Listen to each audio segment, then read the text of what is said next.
Hey everyone, Technomentary here with a video for you guys. In today's video, I'm going to show you how to adjust the brightness of the display on your Tesla. So let's get started.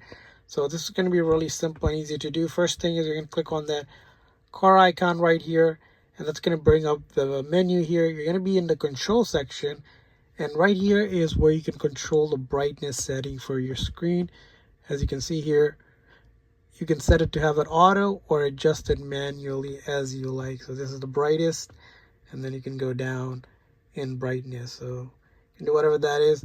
Or you can also have it auto if you wanted to kind of manage itself, or if you want to turn off auto, you can do that as well. Usually I keep it as auto, and it will automatically adjust depending on the sunlight it gets, as you can see here. But if you want to manually set it, you would turn off auto and adjust it.